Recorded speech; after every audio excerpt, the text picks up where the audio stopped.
All right. Hello, everybody. We are now live. Welcome to SBTV. This is a daily Twitch podcast that we do here on Twitch, obviously. And we talk a lot about economics, politics, the news of the day.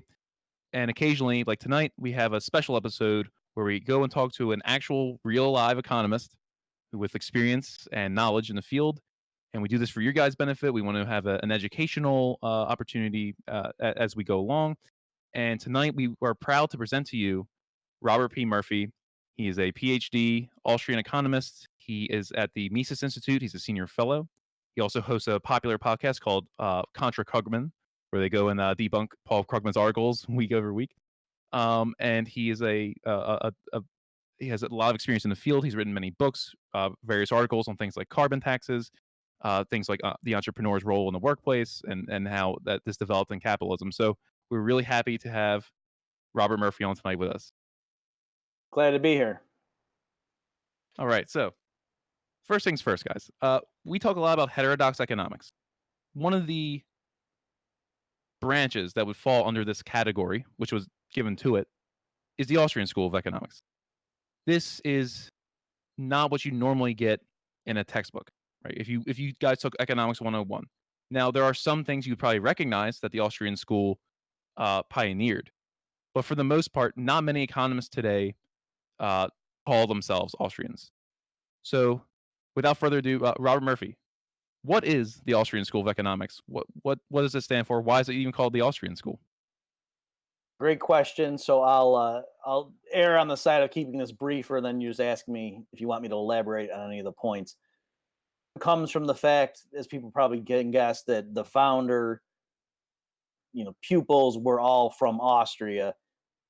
1871 wrote a book that it was in German, but it was translated. We translated it as Principles of Economics, and that's the founding of the Austrian School. And where the term actually came from was the German historical school economists who were very much at odds theoretically with the Austrian approach, with Menger's approach, derided his type of economics as, oh, that's Austrian economics, like, because Germany was like the center of the cultural and intellectual world at that point, and so to dismiss it as Austrian was saying that's a backwater.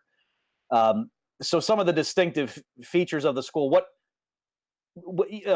regular historians of economic thought, not just fans of the Austrian school, everyone, it's universally recognized that what's called the marginal revolution in economics occurred in the early 1870s, and there's three economists that are credited with sort of independently discovering these insights, and it's Carl Menger, William Stanley Jevons, and Leon Walras. And so, what that means, marginal revolution, is that it's overturning the old classical theory of value.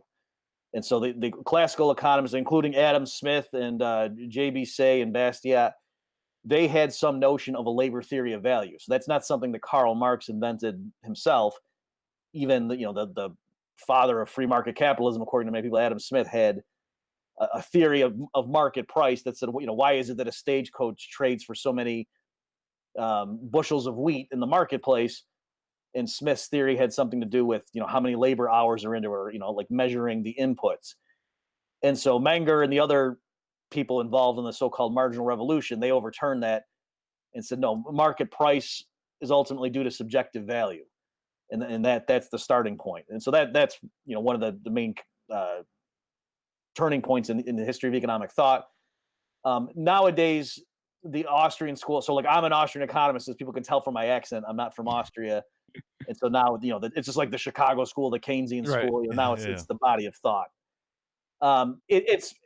It tends to, Austrian economists tend to be very free market, but it's not that the school is defined by its policy prescriptions. We probably will get into this, but the Austrians, I think the main difference between like them and even like the Chicago school has to do with the Austrian theory of the business cycle, and that's a lot of what my work focuses on. The last 10 years. And so, in a nutshell, and this was developed by Ludwig von Mises and elaborated upon by Friedrich Hayek, the idea is that where the boom bust cycle comes from is artificially low interest rates. So the central bank and the commercial banking system pumps in credit that pushes down interest rates, that causes an unsustainable boom. that leads to a crash. All right, so that's even different from like what Milton Friedman would have said. So the Austrian school, they have a lot of they are focused on the role of prices and communicating information. As you mentioned, like a lot of their insights, the mainstream gradually absorbed, and so now I think the main difference in the stuff that I use day in and day out is the Austrians have a very rich theory of the capital structure, like the machinery and intermediate goods that go into cranking out consumer goods day in and day out. Like what's the whole infrastructure necessary for that to work? Whereas other schools of thought, it's a very crude model, very simplistic.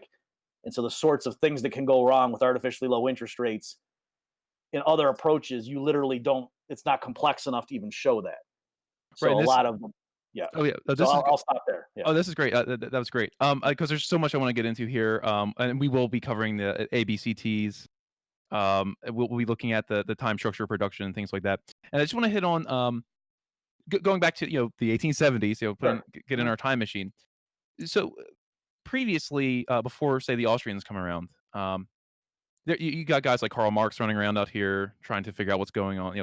We'll call it political economy, Mhm. and some people argue that maybe Adam Smith was the beginning of political economy. But isn't there even someone before him, like Cantillon, where there you Right. sort of Yeah. you, Yeah. So Richard Cantillon, I many would argue is the one that really had the first economic treatise. And nowadays, people don't really remember too much about. They have this thing called Cantillon effects, and hmm so that just for people who've heard that phrase, that has to do with the idea that when new money enters the economy, like let's say, oh, we double the money supply, and most people say, oh, so prices double. But actually, in reality, the new money is going to come in through a certain channel, like maybe the government runs the printing press and buys a bunch of tanks. And so it's really, the arms manufacturers who first see prices go up, because they're getting more contracts, and then their shareholders and their workers have more money in their pockets. And then, the workers go to the diner down the street from the munitions factory. And so now that diner's business is booming, so they raise prices. So the idea is that price increases ripple throughout the economy, spreading from where the money first entered. So that general phenomenon, that's called Cantillon effects. But yeah, he wrote a lot on entrepreneurship and so on. So yes, to answer your question, and also Turgot hmm is also someone that, like Murray Rothbard, for example, thinks, oh, he's a much, if you're sort of saying Adam Smith is not the father of modern economics, that you can find well developed essays covering a wide range of what we would now call economic topics from thinkers who came before Adam Smith, and they understood like Smith's notion of the invisible hand. Like earlier thinkers did get that idea that, oh, people aren't trying to, they're looking out for themselves, and they end up unwittingly, helping others through their action if it's in a market voluntary transaction. and so to look at what a lot of how these thoughts evolved over time, especially in Europe, because this is primarily what we're talking about in the 19th century. Um, People are looking political economists, or I guess proto-economists before they really adopted that word economist. They're looking for sort of the laws that are describing how these things are moving. How does, for example, like Ricardo may say that a commodity exchanges at its price, right? A commodity exchanges for its value, something Hmm. like that. Whereas the Austrians kind of say, well, wait a minute, these kind of laws aren't really explaining what's going on with human behavior. Right. I mean, an individual goes out into the market and buys something based on what they think that they need or what thing that they want. It isn't necessarily that everything that is produced exchanges at its value, right? I mean, what are they? They're kind of putting this idea of the individual into the forefront, right? Instead of these big historical forces. Yeah. So just a little bit to understand how the thinking evolved. So, and this is going to be a little bit simplistic, but I think this will get the basic spirit across. So, like back in the time of Aristotle, you see people in the marketplace exchanging things, and so if like I say, one horse trades for whatever 100 bushels of wheat, how do you explain that? And what Aristotle thought was, okay, there must be some substance or quality or some thing, some essence in the one that's in one horse and that's in 100 bushels of wheat, so that they're equal. Because if they're exchanging, they must be equal in some sense. And so the underlying thing, who knows what it is, and that's the idea. And so by the time of the classical economists, they thought it was, labor power or just the costs. And so the idea was there, yeah, because you notice this empirical tendency for a lot of goods in the long run, the price is pretty close to what the cost of production, right? And so it made sense to say, oh yeah, the things trade based on what their underlying costs are, and that's kind of the fair price or whatever. And so that with Menger and the other people in the so-called marginal revolution, they just flipped the causality. So they're like, a standard example is to say, why is a bottle of champagne so expensive, or let's say a bottle of wine so expensive? Oh, well, because the grapes that you need to make the wine, growing on the land, and the land's real valuable, and so the bottle of wine has to be that expensive to cover the cost. That was like the classical way of thinking. With Menger and Jevons and Walras, it's the other way around. They're saying, no, the reason the bottle of wine is expensive is because people subjectively get happiness out of drinking wine, so they're willing to pay for it. And there's scarcity, so there's not that many bottles of wine.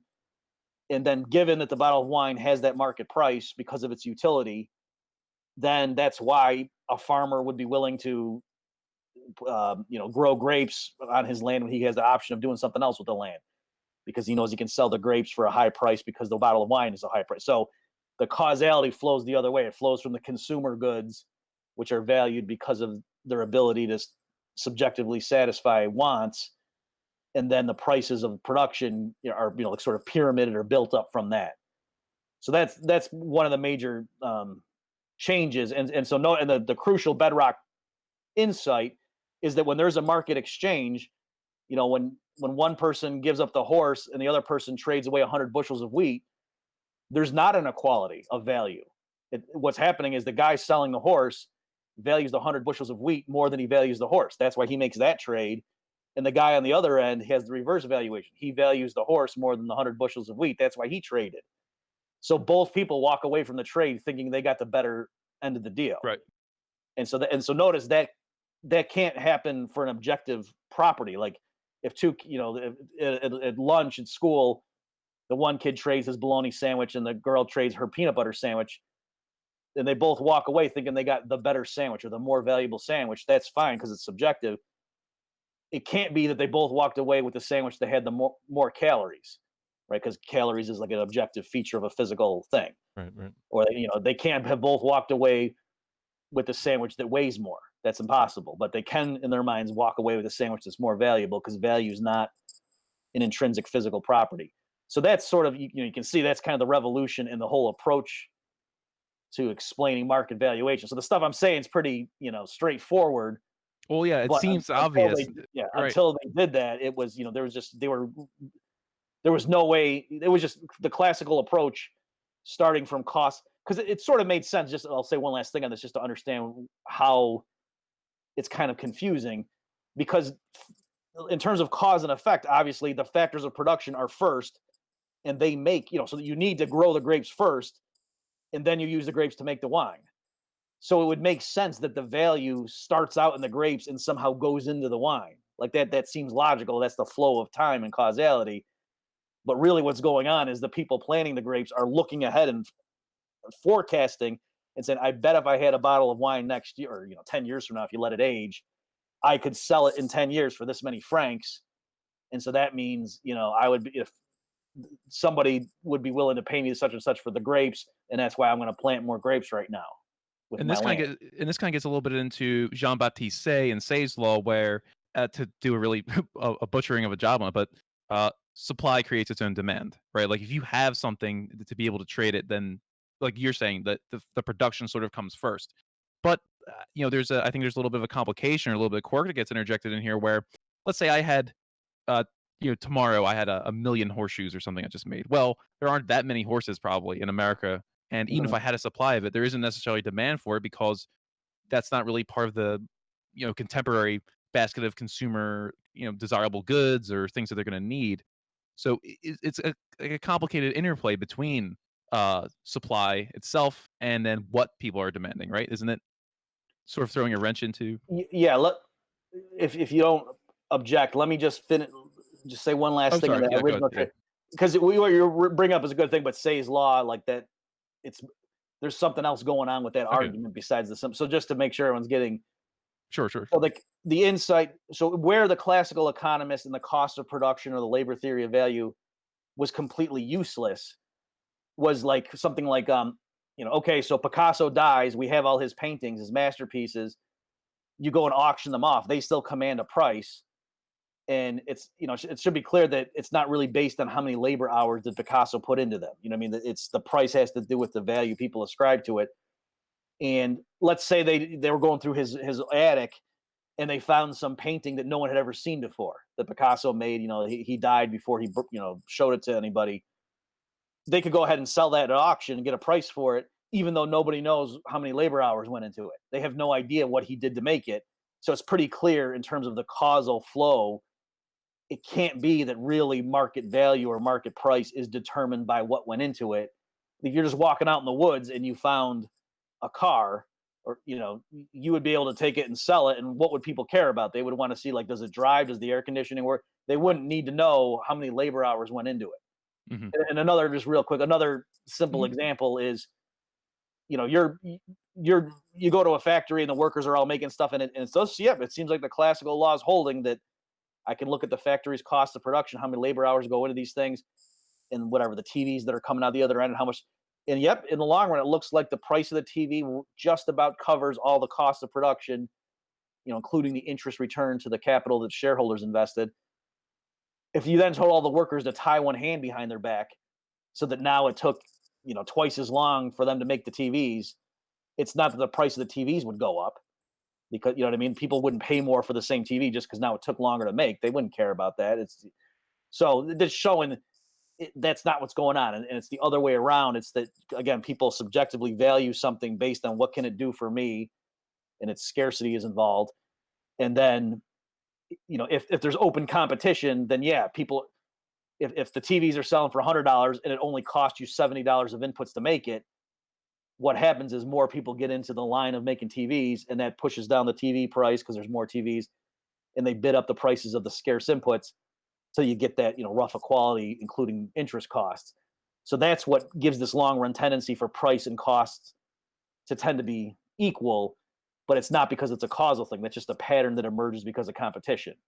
That the market price you can solve without knowing what the costs were, and it's actually the market prices of the finished goods that then get imputed backwards, so that when people are bidding on the factors, they have something guiding them because they're looking ahead. Just like with the grapes, the reason the grapes are valuable is because you look ahead and know I can use these to make wine, which I know will sell for such and such because people like the taste of wine.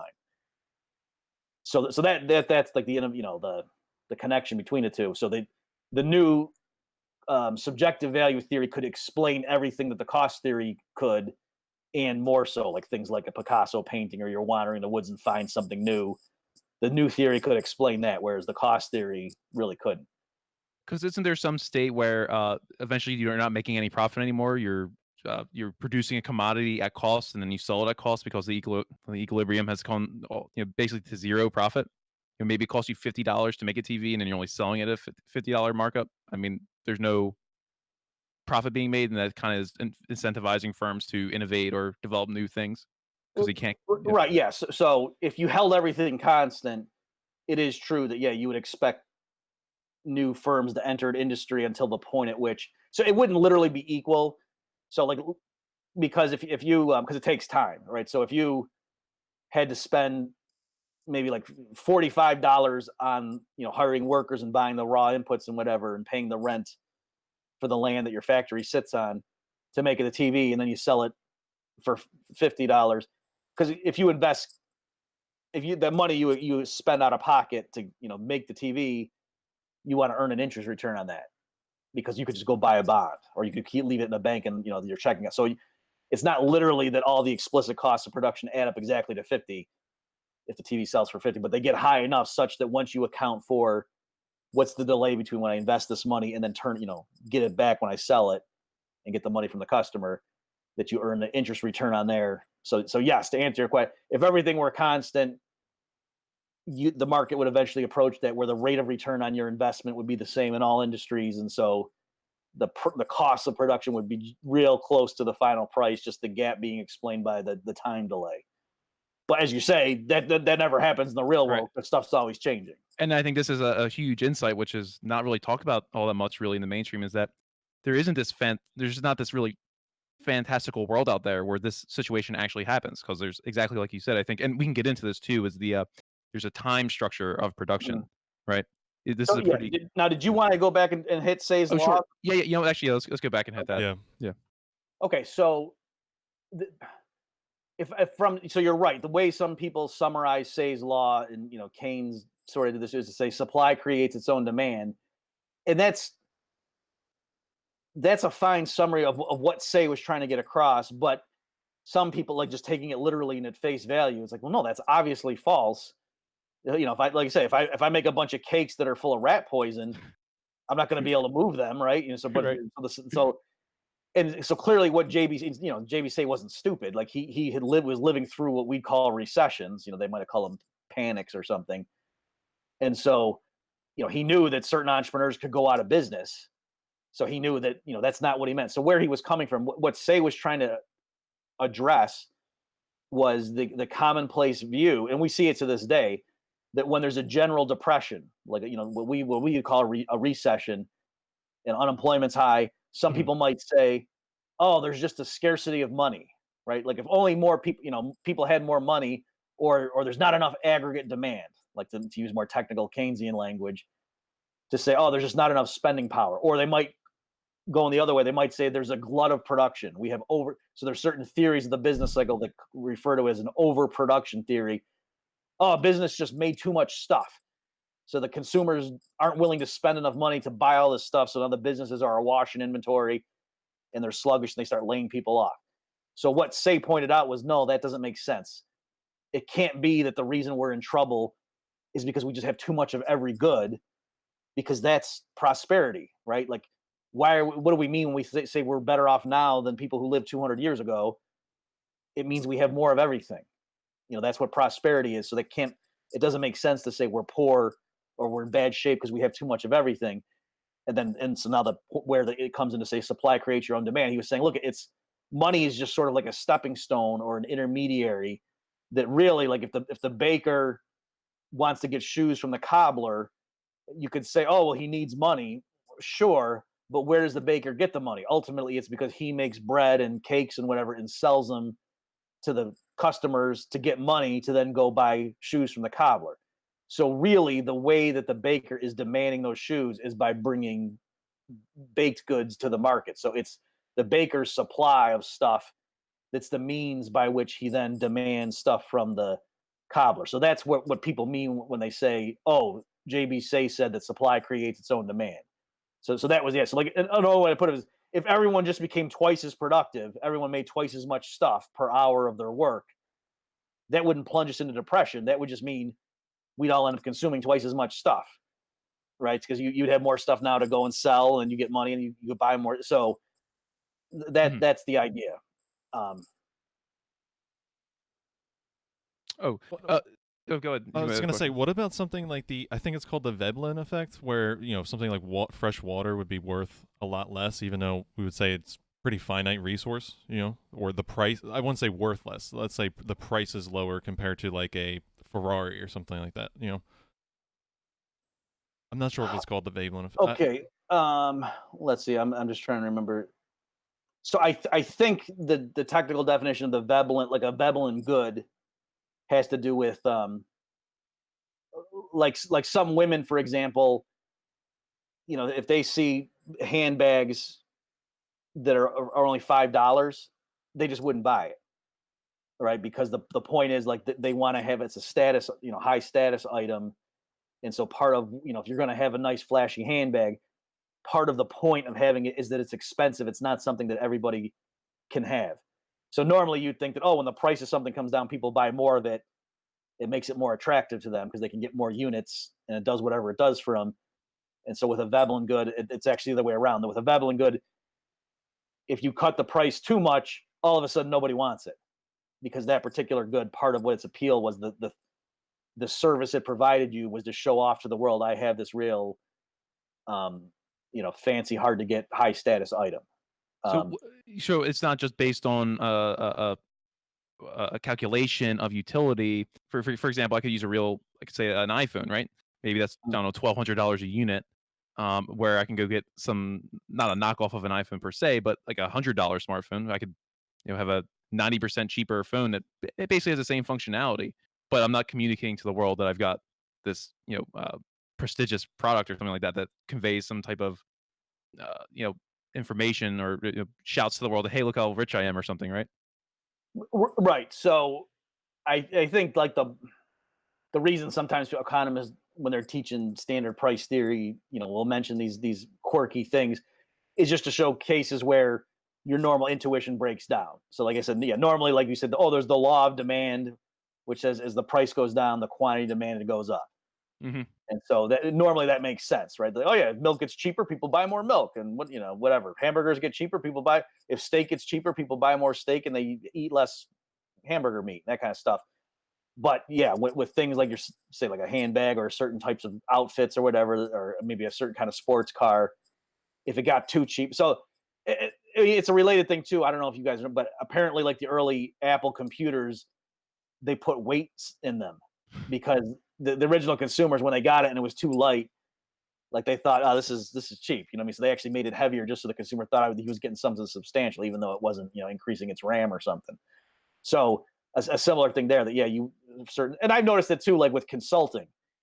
Like if I'm advertising my consulting time, that with certain people, like if you say I charge $200 an hour, that's a signal, and they're going to be more likely to hire you than if you just say, oh, I'll just charge $20 an hour. Right, right. They're going to think, well, this guy doesn't know anything. Why isn't he charging more?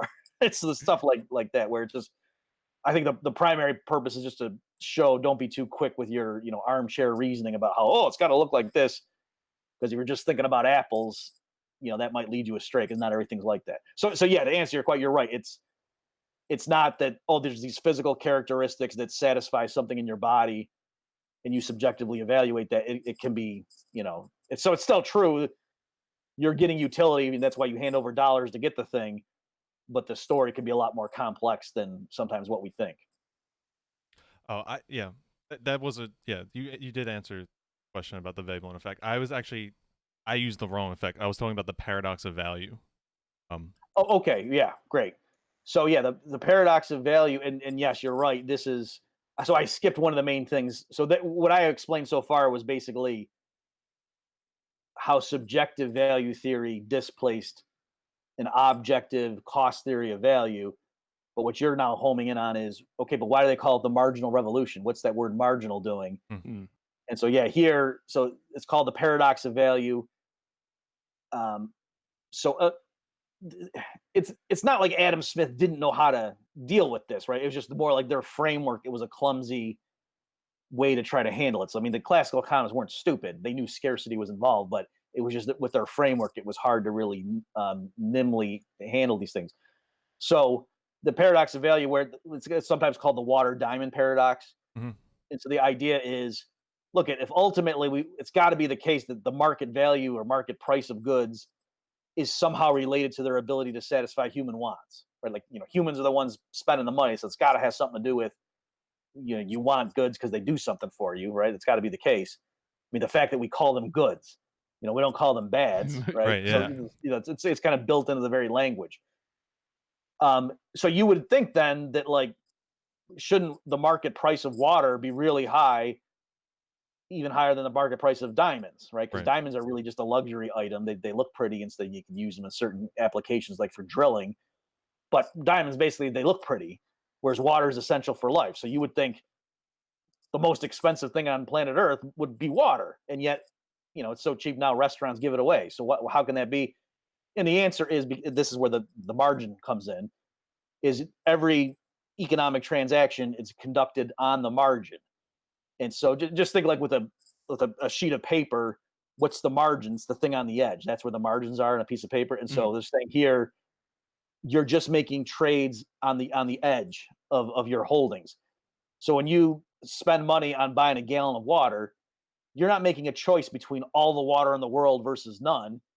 You're saying that 1 gallon, do I want to spend money for that or not? And so since there's relative to humans' needs and desires for what they want to do with water, in most circumstances we have more than enough. So it's kind of like, the first gallon of water you would devote to drinking so you don't die of thirst. That's very important. The second through the 10th, maybe you devote to washing your dishes. The 11th through the 40th, you devote to, your shower. Eventually down the road, to filling your dog's water bowl. Way down the road to, watering your lawn, to washing your car. You see what I'm saying? So when you're talking about the 10,000th gallon of water, that gallon, the 10,000th one, The final utility, on the basically. margin, isn't that valuable. Whereas with diamonds, given what we want to do with them, they're relatively scarce, right? So if we were in a different planet where we were just overflowing with diamonds, they would be real cheap too. Even though they were pretty, people say, "Oh yeah, so that's pretty," but it wouldn't be valuable. But since diamonds are relatively scarce, that's why they command such a high price. So that's the solution.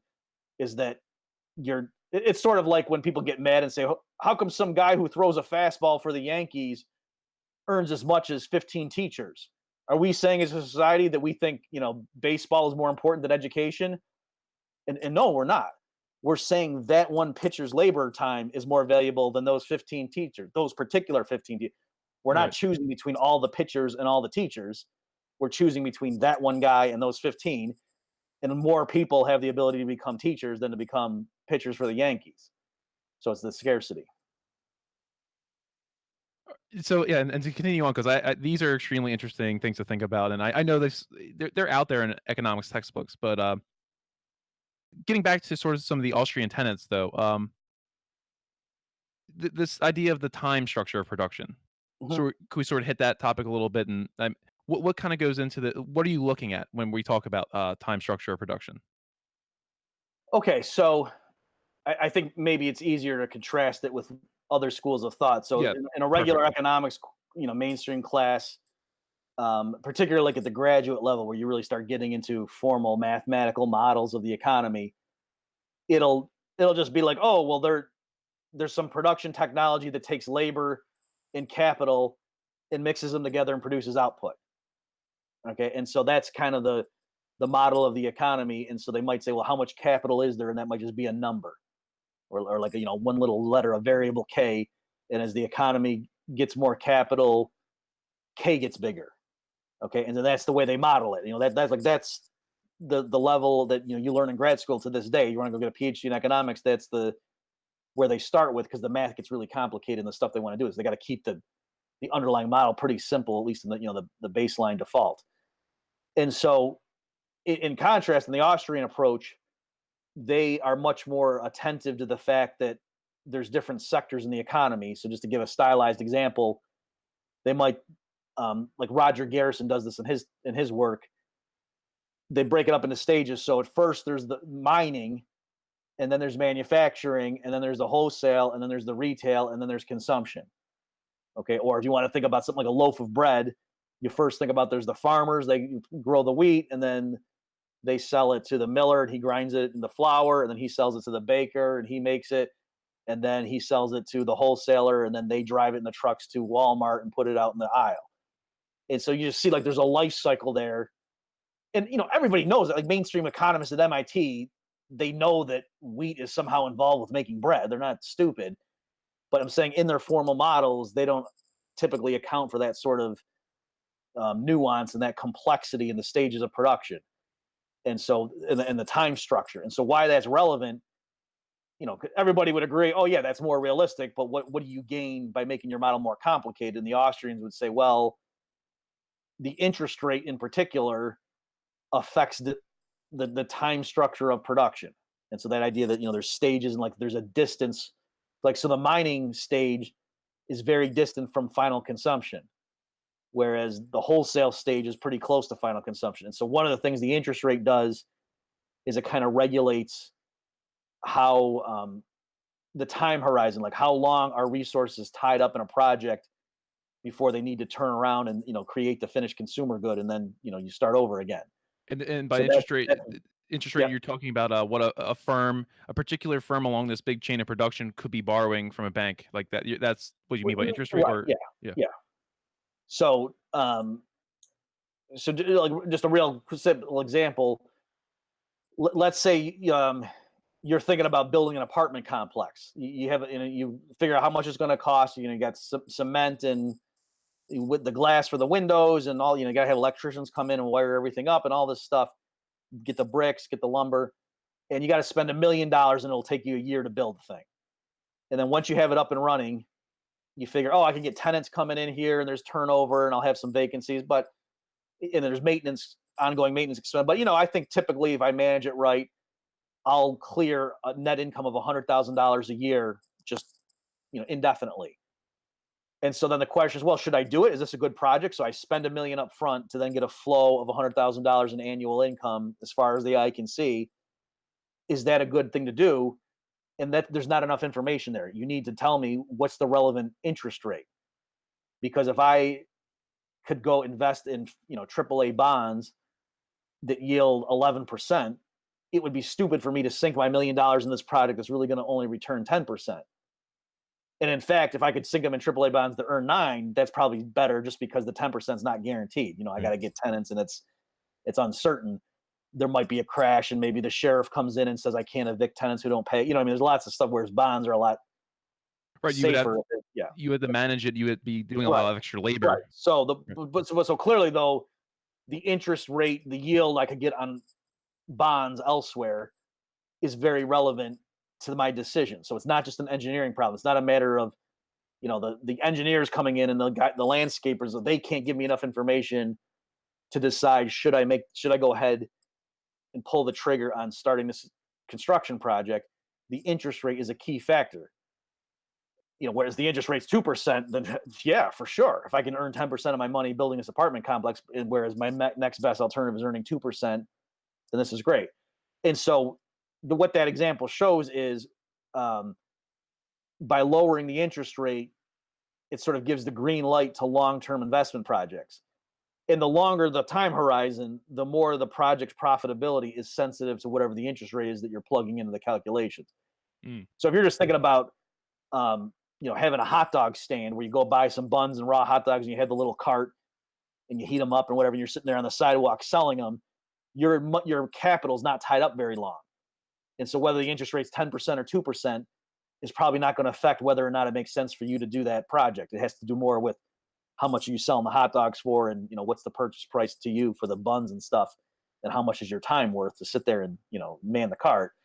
But the interest rate's not really that big a deal, because you turn your money around pretty fast in that operation, as opposed to the apartment complex where it's decades long in terms of for you to recoup your investment. So what happens then is, in the Austrian story, when you lower interest rates, it's not just that it causes more investment, it's that it causes investment in time, long time horizon projects.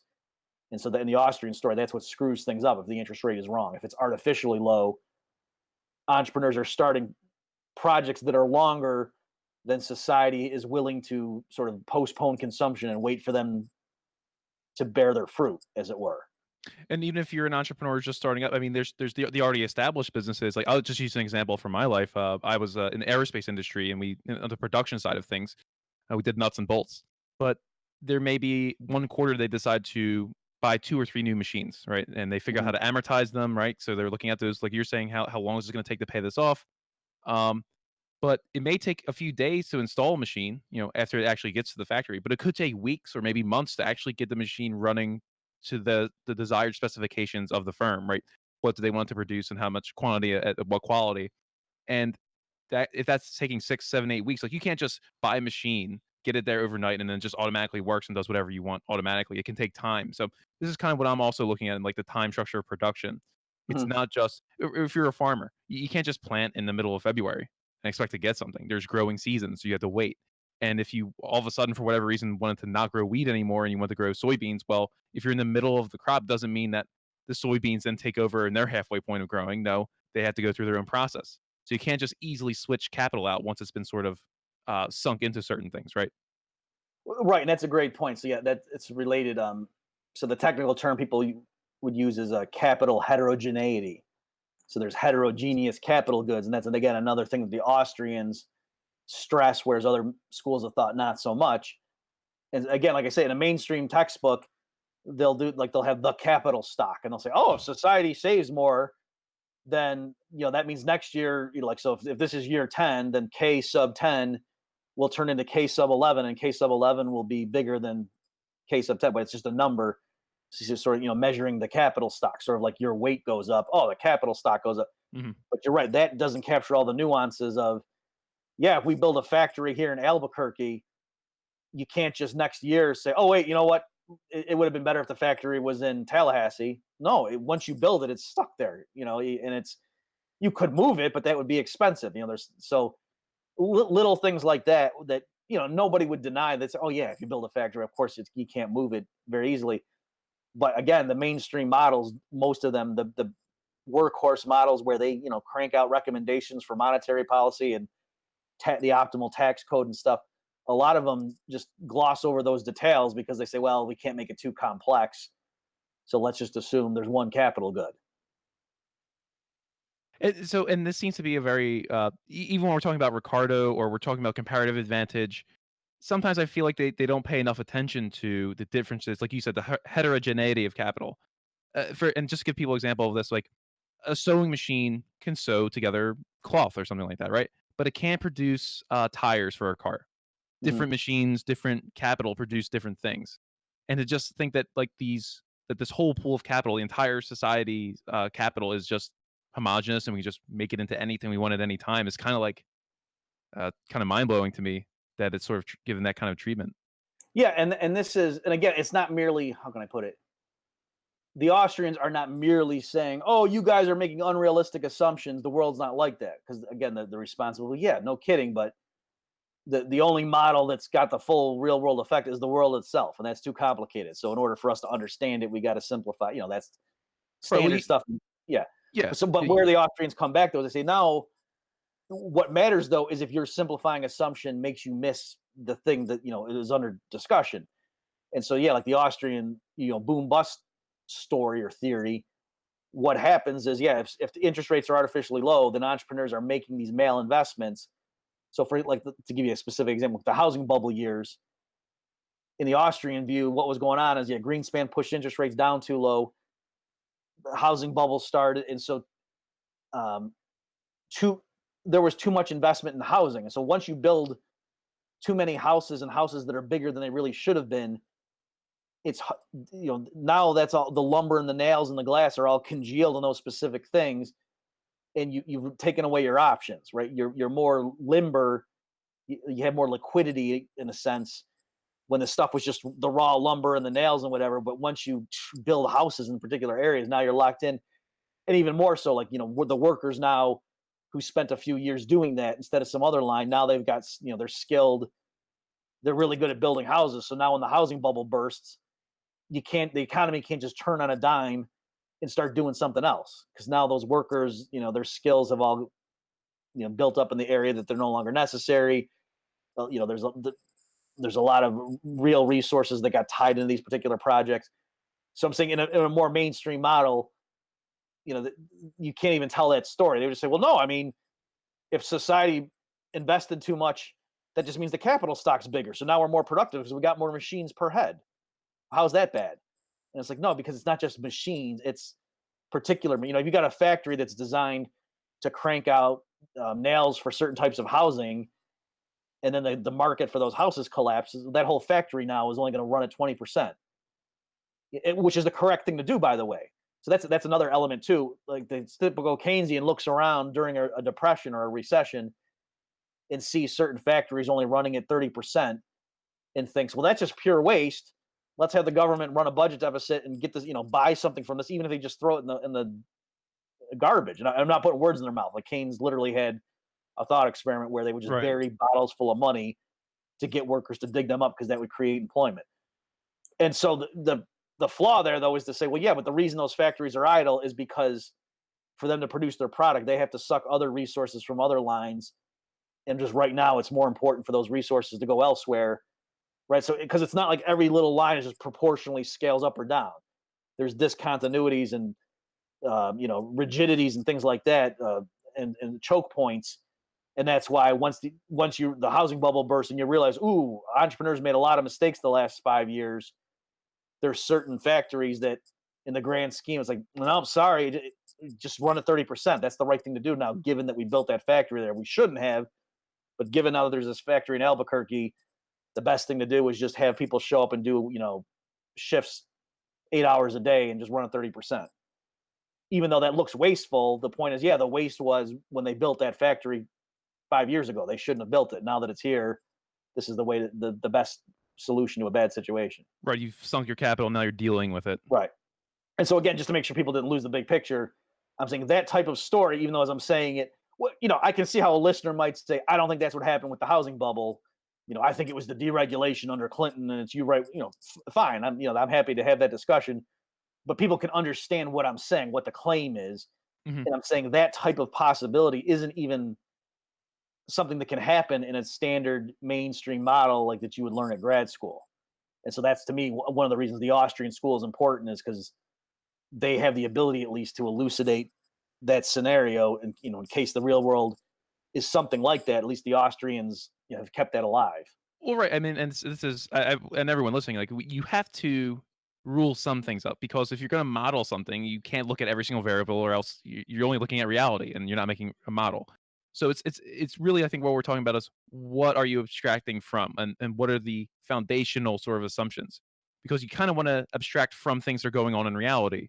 You don't just make up this, and we can kind of talk about this, but the representative consumer agent who is always rational and maximizes your utility at all times. I mean, to think that a human being is capable of that is an argument, but I mean, do you really want to model it when I don't know? To me, it seems empirically fraught. But and we can kind of get into this now. Actually, I kind of want to transition into the market process versus the equilibrium determination. Hmm. And what would equilibrium determination be, and what is the criticism of that from the Austrian side of things? Okay, so the one of the pitfalls in sort of more standard mainstream economics is that they'll have their model and then they'll quote solve the model by finding what's the equilibrium. And there's nothing wrong with that per se, and the Austrians have a version of that too. But the problem is many mainstream economists, they tend to focus more on just the equilibrium outcome or state, without worrying about the process by which the real world economy moves toward the equilibrium. And so where this distinction matters is something like antitrust policy. So in standard antitrust policy, you'll look at an industry and say, whoa, there's one firm here that has 70% of the market. That's unacceptable, because in our models, if a firm has that much market power, they restrict output. That raises prices. There's deadweight loss. There's gains from trade that the consumers and the producers aren't getting.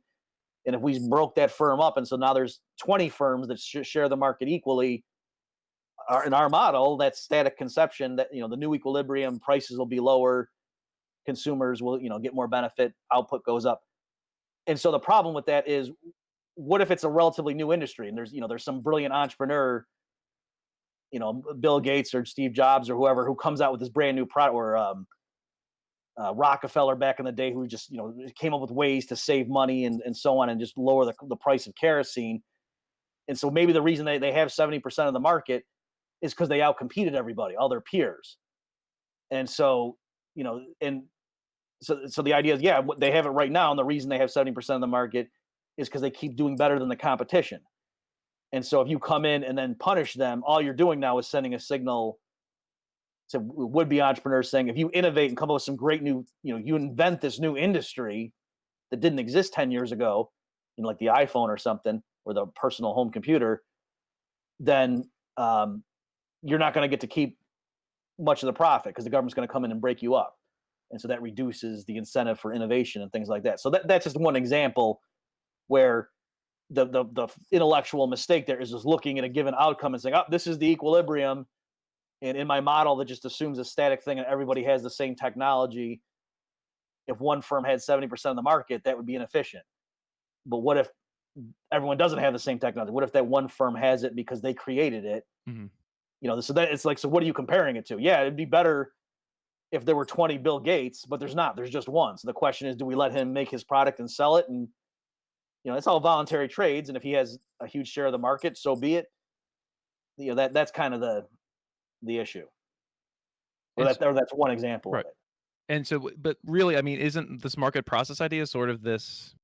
I don't know if I can call it disequilibrium, but isn't the system of capitalism? Aren't things always changing? Is the idea that there can be, oh well, here's an equilibrium, it experiences a shock, maybe an exogenous shock, from outside, and then it Mhm. goes back to the equilibrium. Isn't that kind of like not, you kind of want the real world to fit your data and not just allowing for the world to be a little bit more chaotic than like your model can show? I mean, isn't sort of this idea of a process where you're just, the equilibrium is always moving? I mean, why even call it an Mm. equilibrium, right?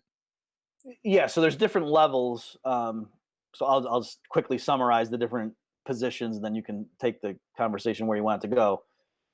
So yeah, a mainstream typical thing is, like I said, you're going to write out the equations for these conditions need to be true in equilibrium, and then go solve the model. And that means you find the set of market prices such that at those prices, the firms are all maximizing profit. The consumers are spending their money to maximize their utility function, and quantity demand equals quantity supplied in all the markets. Boom, and that's what equilibrium looks like.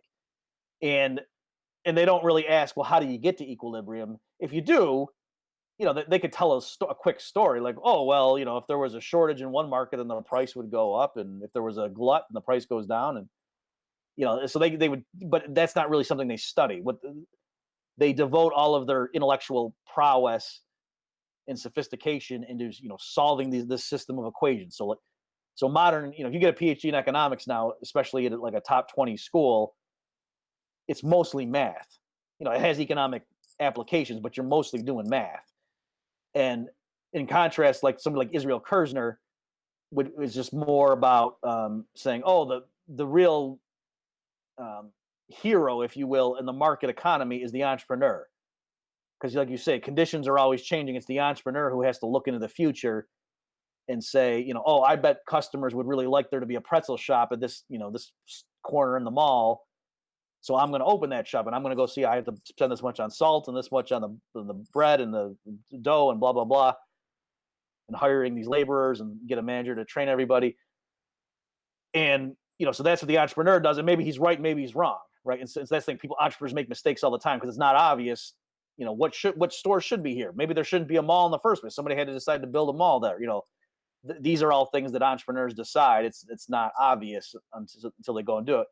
And then, like you were saying and hinting at, there's an even more radical thing. So Kirzner, and I think Mises too, had this idea that if you could just hold everything constant, then the market would move towards this final equilibrium state. And so it makes sense to think of it as being like this target.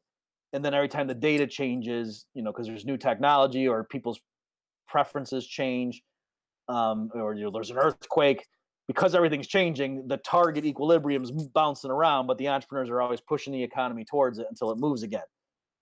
And then somebody like Ludwig Lockman, following the insights of this guy Shackle, they're taking it really radical. So sometimes they're called a radical subjectivism.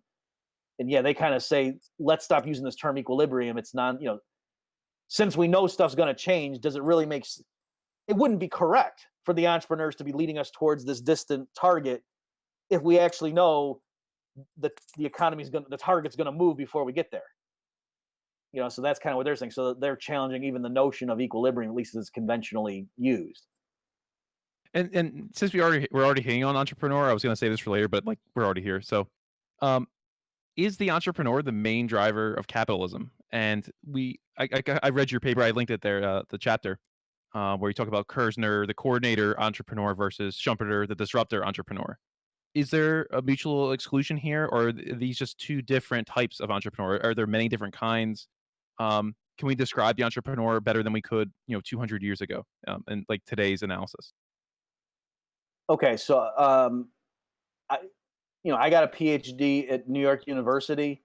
In my actual class, like, so I went there because they have the legacy Ludwig von Mises taught there. Kirzner was there. I went on an Austrian fellowship, so there they had a colloquium there every week. So putting that aside, I'm saying just my normal classwork that anybody who was getting a PhD in economics from NYU at that time, I'm not exaggerating. I literally think you could get through the program without hearing the word entrepreneur, like in the classroom. Certainly, our models did not have entrepreneurs in them. They were not. They had the central bank, they had households, they had firms. If it was a trade model, you'd have different countries and the goods there was no entrepreneur in the model. because again, there would be nothing for him to do, because when you solve the model, you're computing the equilibrium state. You're not modeling the process by which the economy moves into equilibrium. It's a static snapshot thing. This is what equilibrium looks like, and that's really what you do with the math. Because you write out a system of equations, you're going to find the numbers for the variables that make all the equations simultaneously true. It doesn't make sense to say, well, what does this look like if the equations aren't all true? You know what I mean? Like, that doesn't even make any sense. So maybe I'm missing it, but I really don't remember any of my professors even using the word entrepreneur. So when I say standard mainstream economics doesn't focus on it, that's what I mean. Now, of course, like I said, if you asked them and said, okay, but in the real world, you know, what relevance does this model have? They would give you some little quick story and say something. Oh yeah, if the store shelves are empty, they're going to raise prices, and that brings in more goods, and the consumer cuts back because prices go up, and eventually the stores would replenish. They would tell you some quick, but that's not what they study professionally. That's just kind of an afterthought to finish the model. Whereas somebody like Israel Kirzner thinks of it more as like an arbitrage thing. Like, oh yeah, the entrepreneur realizes there might be if there's a shortage, he buys low and sells high, and so the entrepreneur is more of like a middleman through time, that he's looking ahead to say, oh, I can buy inputs today, transform them into a good that I'll sell for a higher price down the road, and that's how I earn my profit. And that's what the entrepreneur earns this profit based on his ability to forecast the future. Somebody like Joseph Schumpeter, he looks at it more like a disruption, that the economy's sitting down, it's nice and stable, and then the innovator comes in. It's called creative destruction. I'm sure a lot of your listeners have heard that term. Mm-hmm. Saying, oh, it's the innovator who comes in and disrupts the industry. He makes something new. So Kirzner views it more like, just because the data keeps changing, the entrepreneur is the one who brings order back to it, and says, whoa, prices are out of line, let's bring them back towards equilibrium by whittling away these arbitrage opportunities, buying low and selling high, and that makes the price spread shrink the more you do that. And whereas Schumpeter, it's more like the system's nice and stable, and then the innovator comes in and brings in the new product, and everything gets screwed up. Like all the plans of the competitors are out the window once this guy comes in with a new product. So, I don't think it's a contradiction, but it's certainly a different vision of what it is that the entrepreneur does in the market. Because I think a lot of people have this idea that an entrepreneur is, they kind of confuse it with an inventor. It's a guy or a woman in their garage, and they're making a brand new, I don't know, vacuum cleaner or something like that. And that's an entrepreneur. But there's more to it, because the entrepreneur has to go out there into the world and look at the conditions and figure out, well, what am I going to do with this, right? Yeah, exactly. So an inventor could be an entrepreneur, but there can be lots of entrepreneurs who aren't inventors, right? And so what the entrepreneur is the one who is making decisions about how to use other inputs, right? And so and a lot of this stuff there, it's there's a spectrum of things. Like if you work at a big grocery store and you're the manager of the dairy department, you could just say, oh, I'm a salaried employee, but technically you're the one saying, okay, it's 4th of July weekend next week. How many hot dogs do we need to order? How many gallons of whole milk do we need to have? It's not like the store's owner making those decisions. It's the dairy manager, right? And so it's broken. There's a hierarchy, but even there, like, they're kind of being entrepreneurial in that capacity. Like, they have a budget and things like that, and their department's going to be gauging how profitable it was. So yeah, to answer your questions, that's the kind of thing that economists more think of as what the entrepreneur does. Is, again, it's just little little simple things too, like just coming into a factory and looking around and realizing, oh, wait a minute, that thing over there, you guys are throwing that stuff out as waste product. If we took that and shipped it down to this, we might be able to recycle some of that and get scrap metal fees for it. Just little efficiencies like that, and they do that. Oh, and so they can lower their price by a nickel a ton or something, and then eventually.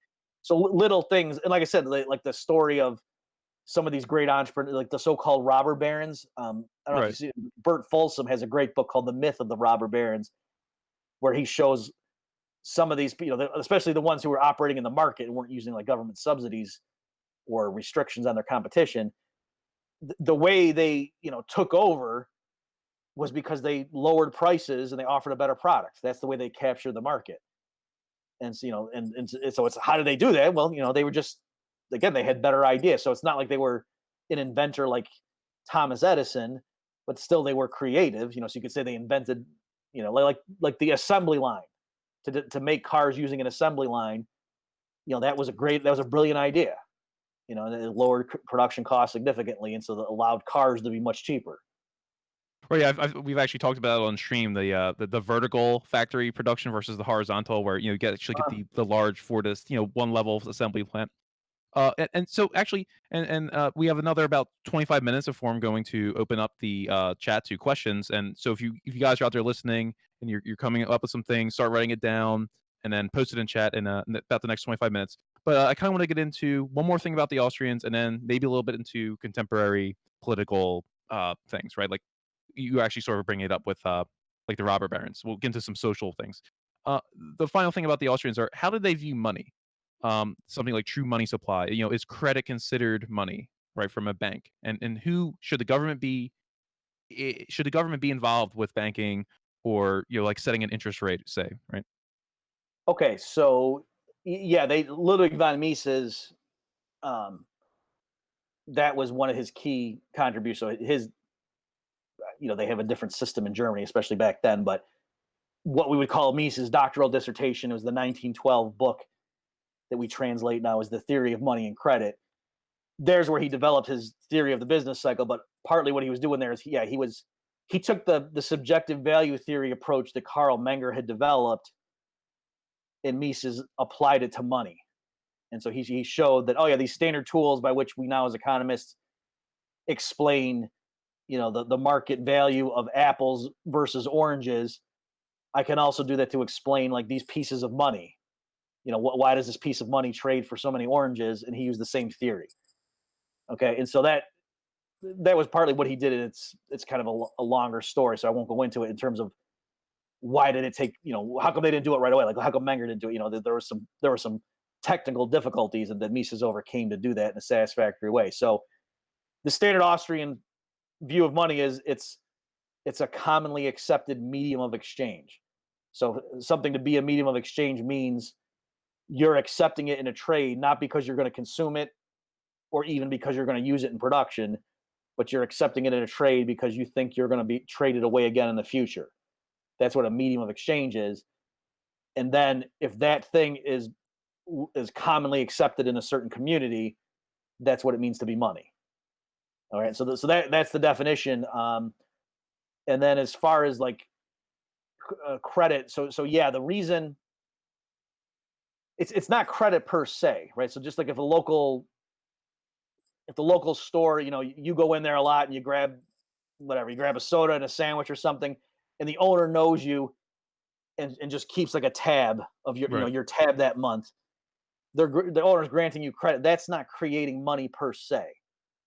Now it is technically like allowing you to economize on money. Like you don't need to carry as much money at any given time if you know that merchant's going to do that for you. I mean, you can walk around with like $20 less in your wallet, other things equal, because I can just get $20 on credit. But that store owner is not creating credit or creating money, excuse me, the way a commercial bank, if it grants you a mortgage and then you go and buy a house, there really is a sense in which they just added to the money supply. Mm-hmm. And the reason is that for various reasons, but in our society, it's undeniable to say that if you have a claim on a commercial bank, most people in the community will accept that at par with actual money. And that, I know that sounds like jargon. What do you mean? Simple example: you go to the grocery store and you have $100 worth of groceries, and it's in the bag, and now you go to pay. You can give them $100 bill or 5 20s. So that's the actual legal tender money in our country. Or you could take out your checkbook and write them a check for $100 drawn on Citibank. And so if you think about what you're doing there, is you're saying, I have claims on Citibank. They owe me $300 because that's what my checking account balance is. So legally speaking, Citibank owes me $300. I'm going to transfer 100 of those to you. So now Citibank owes you $100. And so most stores are fine with that. Or, if you swipe your debit card, strictly speaking, it's not that you just transferred 100 green pieces of paper, $1 bills into their cash register. No, what you really did legally was just transferred and said, okay, instead of me now having $100 on deposit with Citibank, now Kroger, have that. And so, and notice they don't charge, it's not like they charge you a fee for that, or they say, okay, well, you're going to have to give us 120 of these Citibank units or 100 US dollars. It's interchangeable. So that's why um, most, in standard like measures of the money supply, like M1 or M2, checking account deposits are included in that. And so that's the sense in which when a bank grants credit, it really is increasing the money supply in an economically relevant sense, whereas just a local merchant, so you can't, just to round out the discussion, even if there's that local convenience store where the owner knows me and lets me buy stuff and puts it on my tab, I can't, let's say I pay the tab off. I can't then go to the gas station across town and say, here, I want to buy $20 on pump number 2. And Joe, who owns that convenience store, well, he normally would lend me money. So I'm just going to transfer that to you. Right. So now you couldn't, you see what I'm saying? So like, that's the distinction that, it's so credit per se, or if you lend your buddy $20 and say, pay me back next week, you didn't just increase the money supply. All you did was that's a loan. But with commercial banks, when they make loans right now, it does increase the money supply, other things equal, because again, the claim on a commercial bank passes around almost as if it's the same thing as the underlying money, whereas most other loans don't do that. And Like even if you have a treasury, last thing I'll say, Oh, yeah. if you go into a grocery store and it's $100, you buy $100 of groceries. If you pull out a U.S. Treasury that's face value of $100 and try to pay with that, they're gonna say, "What the heck is that? That's a bond. That's not money." So I'm saying, even though it's an airtight, credit instrument, people don't accept that as money, whereas claims on banks they do. So for me, it's like the money itself, although it could be a gold coin or a silver coin, but it doesn't necessarily have to be that to be money, right? Although these things have historical value in society and over history, um, but money could be anything. I mean, it could be seashells or something, right? Like the actual physical representation of it. Right. So yeah. So the definition of the economic definition is it's a commonly accepted medium of exchange. That's what Mises would say. And then if you ask him, okay, historically, how come gold and silver tended to be, what people settle upon as their money? He would, give you an explanation. Why? Because cows can die, and it's hard to make change with goats and stuff like that. Whereas gold and silver, they're divisible, they're homogeneous, they're durable, they have a convenient market value for their physical weight, that kind of stuff. But yeah, he like those famous stories about like the POW camp in World War II, where the cigarettes became money, or I guess in prison sometimes I cigarettes was going to become bring that money. up actually, but Yeah, that's Mises' theory explains that stuff perfectly. So, but yeah, even there again, it's the actual definition is it's a commonly accepted medium of exchange, and then yeah, those other properties help explain historically why did some goods become money. But it's not that it needs to be easily divisible to be defined as money. That's not a defining characteristic of money.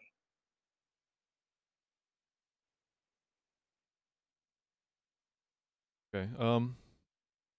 So the other thing too, I guess, to ask you specifically, when the Federal Reserve messes around with interest rates, is this like a gross? Does this just grotesquely distort the market? Should this be privately determined between banks? Like politically, I guess, because now I guess we're gonna get into our politics and the policies and things like that Austrian economics would inform. Uh, what in regards to government intervention, what are the like pros and cons, if any? What is the prescription that a government should do in terms of like managing an economy? Oh, okay, and sorry, I forgot you had asked me a minute ago about interest rates Oh, and money and stuff like that. Um, so I I want to be careful here. So the strictly speaking, Austrian economics is a science in the sense that it's a neutral, just study of cause and effect. So logically speaking, you could be an Austrian economist and be a communist, like in terms of your policy prescriptions, right? mhm. And it would be weird, like or you could say I favor the government in enacting minimum wage laws and rent control and and having a central bank flood the market with cheap credit.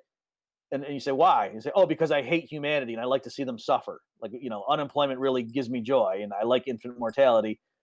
So there's nothing illogical about, right? So I'm saying, but in practice, most Austrian economists are very free market, very libertarian in their political views. And it has to do with because, yeah, the standard Austrian analysis says that government intervention tends to produce outcomes that 99% of the population would say are undesirable. And so things, the Austrians even more so, like I said, the Chicago school, they're okay with there being a Federal Reserve. They just think the Fed needs to follow their rules. Whereas the Austrians say, no, you don't need a central bank. You wouldn't have a central organization determining wheat prices and setting quotas for wheat output. That's Soviet agriculture. What are you talking about? But yet, most mainstream economists do think it's fine to have a central committee setting interest rates and determining the money stock. If you wouldn't trust them to, set wheat prices, why would you trust them to set the purchasing power of money? Isn't that even more important than wheat? Right. So I think the Austrians are more consistent in that. But it's not that to be an Austrian, you have to be laissez-faire. It's just that, yeah, the school, in terms of its practitioners, tends to show that these interventions, lead to outcomes that most normal people would look at and say, ugh, I don't want that to happen.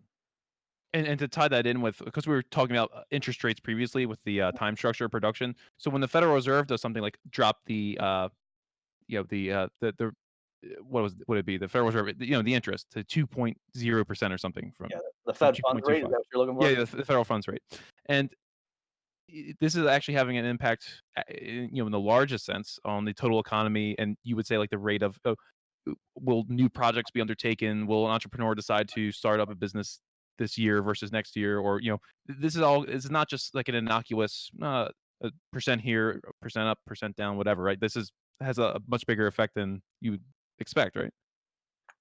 Right. And so, yeah, and this goes back to what I was saying, that the Austrians have this time structure of production, whereas mainstream economists tend not to. And so, yeah, like somebody like Paul Krugman or even like Greg Mankiw, if your listeners know him, he was Council of Economic Advisor under George W. Bush, so he's a Republican conservative economist. But yeah, the way they look at it, it's if the Federal Reserve lowers interest rates, that tends to boost spending and business investments. So that raises aggregate demand, so that would lower unemployment. And the only downside to that is, if the economy starts overheating, then you're going to get too much price inflation, right? And so in their mind, there's this trade-off between unemployment and inflation, and the Fed's job is to set interest rates to sort of steer in between those two extremes. And in the Austrian view, no, that's totally wrong. As you say, pushing down interest rates, yeah, that stimulates investment, but it's not just spending goes up. It's investment in particular lines, specifically the ones with long time horizons. A drop in interest rates really makes investment flood into those areas. And so you're not just boosting spending, you're boosting spending in certain sectors and they're expanding. And so the idea is, if that's not all compatible, if it's not internally consistent with what the consumer's preferences really are, what the technology is and the available, inventories and stuff like that, you're just sort of like painting the economy into a corner. To give a real silly example, just to show the distinction, it's not enough just to say, oh, hey, investment spending went up. That's great. That means now we're going to be more productive down the road. Workers will, their skills or their labor will be augmented now by more tools and equipment. And so output, GDP will be higher because investment spending went up. Well, you have to ask, no, what did it get spent on? So, like, for example, if all they did was just make a bunch of hammers, but they didn't make nails, that would be useless, right? But spending money on hammers, that's investment spending, if businesses are doing it. So, that's a silly, contrived example, but I'm just trying to get people to see it. Just looking at the top level aggregate, like what's total investment spending, that could mask a lot of distortions. Whereas if you had a few hammers and a bunch more nails and a bunch more lumber, well, now maybe you can build something next year. But if all you did was crank out a bunch of hammers, next year the workers are going to show up, have just hammers, and they're going to be destitute. And that's kind of like an exaggerated example of what happens when there's a crash. Like, so after the housing bubble years and the crash, the Austrians were saying, no, we're going to be genuinely poor for 2 years while we work off these excesses and like certain bottlenecks, they have to wash away and create some intermediate goods in certain key areas that that they let slide the last few years because it's like we have too much inventory in certain areas and too little tools and machinery elsewhere. Like if you had a bunch of 18 wheelers but no tires to go with them, that kind of stuff. So again, I'm exaggerating, but that's kind of the situation that the Austrians thought the economy was in the fall of 2008. So the way you fix that is you stop it screwing with it, you let prices reach the correct levels, and then entrepreneurs will rush in and try to patch up, fix the situation. But instead, you flood the market, buy mortgage-backed securities and whatever, and bail out everybody who made dumb investments. You're just sabotaging the recovery, and that's partly why the recovery was so sluggish, and you're setting us up for an even worse crash. Right. I mean, we could argue now with the way quantitative easing was implemented. There's basically been a huge inflation, if you want to call it that, in asset in the in stock market prices, right? Or Right. housing. Yeah. And so Yeah. let me just full disclosure. Okay. Yeah. I thought there was going to be more alarming rates of consumer price inflation than we saw. Okay, so when QE first came in, I was warning people, "Uh-oh, watch out, this is dangerous." And that didn't happen. It might happen down the road, but so I was wrong in there. But you're right. So where you did see immediate quote inflation was the prices of assets. That as soon as they, every time they even just announced a new QE, the stock market jumps. The price of gold jumps, price of Bitcoin, oil, stuff like that jumps. Right. It But you seems weren't seeing gasoline or bread go through the right. roof. Right, exactly, and that's kind of what the central banks, I guess, look at to measure the inflation rate in the economy. But when you start, pumping in $20 trillion or whatever over 10 years or whatever the total QE was, I don't even know for sure. Um, that money is going somewhere. It's definitely inflating something somewhere in the system, and Yeah, so yeah, and in a sense too, it's like the uh, the defender of the QE programs, or just in general of interventionist measures to try to rescue an economy that's falling into a slump. I think they would have to agree. Well, yeah, of course QE changes prices. That's the whole thing. The economy is about to fall off a cliff. We want to come in and change stuff around, and we're improving it. So I guess we disagree on what the counterfactual would have been. So standard economists think, oh, geez, if the Fed just stood back and did nothing in 2008, we would have had a replay of the Great Depression. well, yeah, I think Hank Paulson said in his memoir, or whatever, this is the end of capitalism, basically. Oh, yeah, the stuff there was the ATMs would stop working and life insurance contracts would all fail. They was throwing all kinds of apocalypse. I mean, it's kind of like the way Ocasio-Cortez warns about climate change. That's the way certain business-friendly right wingers were warning about. Oh, if we don't come in with all this QE, this is what's going to happen. And so right. So that's what they would say. Whereas again, I'm saying the Austrians, obviously there's differences of opinion. Not all Austrians had the same view, but generally speaking, the Austrians thought, no, it's the when you have a credit bubble and a lot of investment banks, they would package mortgage-backed securities. The credit agencies gave them ridiculously optimistic ratings. The way you punish that and make sure that doesn't happen again is you let them all go fail. Like what else could there be? Like, in other words, during the upswing in the housing bubble years, the more prudent investment firms, they had people saying, I don't know, like this looks really risky. I don't understand these complicated mortgage-backed securities and things like that. Some of them were really intricate. You need guys with PhDs in physics to even price the thing. Yeah, yeah. And Mhm. so some of them just kind of, so we're going to sit on the sidelines here. And so their competitors are making money hand over fist, and the more prudent ones stay on the sidelines. So they would have been rewarded, in a genuinely open market. Then when the crash happened, all the too aggressive ones would have failed, and the ones who were, they were giving modest returns to their investors over the years, but telling them, we're keeping your money safe because trust us, there's a crash coming. Then their investors would have said, thank goodness we went with these guys who are more conservative. Whereas and now you are a sucker if you did that because the reckless people got bailed out.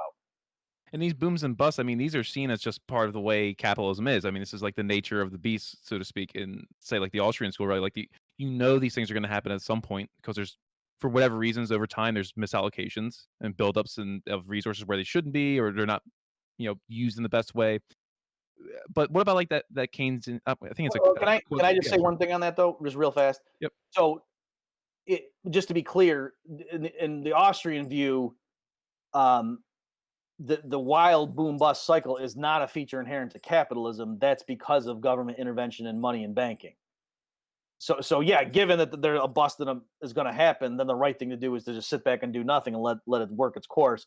But the point is, if they stopped the process of, if they didn't slash interest rates by pumping in liquidity, if the government didn't run huge budget deficits and so on, if they didn't have unemployment insurance, you know, going cold turkey, it would be painful in that first recession and recovery, but then going forward, there wouldn't be these wild swings anymore.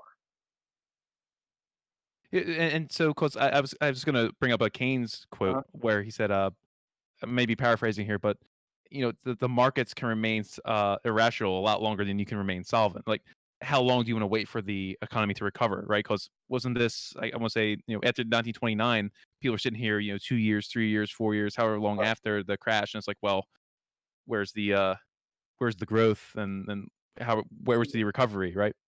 Right. Yeah. Great. So, if I could plug my book, I have a book called "The Politically Incorrect Guide to the Great Depression and New Deal," where I get into this stuff more in more detail, of course. So yeah, what I learned in school growing up is we had laissez-faire. That Calvin Coolidge was hands off. You had wild stock speculation. There was no limits on trading back then. You had the '29 stock market crash, and then Herbert Hoover. His heart might have been in the right place, but he just didn't think the federal government had a role in helping the economy, and sat back and did nothing, and the economy just kept imploding. And then, thank goodness, FDR comes in, and then he introduced the New Deal and turns things around and gets us out of the depression. Like every component of that story is wrong. And Mhm. so, just real fast, the '29 crash was not the first financial panic or crash in U.S. history. There had been a bunch of panics and crashes before, and it wasn't that all the previous presidents, who were in the White House when those previous panics or depressions with a small d happened. It's not that they all had their own New Deal and that Calvin Coolidge and Herbert Hoover dismantled the federal government and that's why we had the Great Depression, right? So on its own terms, the story doesn't make any sense. That you had a bunch of laissez-faire presidents, you never had the Great Depression. Then their story is Herbert Hoover did the same thing that every other predecessor had done, and that gave us a decade-long depression. That doesn't make any sense, right? That's like blaming, if a plane crashes and say, well, it's because of gravity. Like, okay, but how come all the other planes didn't crash? You know what I mean? That's not specific enough. Mhm. In contrast to what really did happen, and as Hoover said in his memoirs, he was trying to defend his honor. So he's writing this after that. And he was saying, my Treasury Secretary Mellon wanted us to do nothing, but I didn't listen to him. We had a counterattack. We had the most extensive relief programs. Blah blah blah.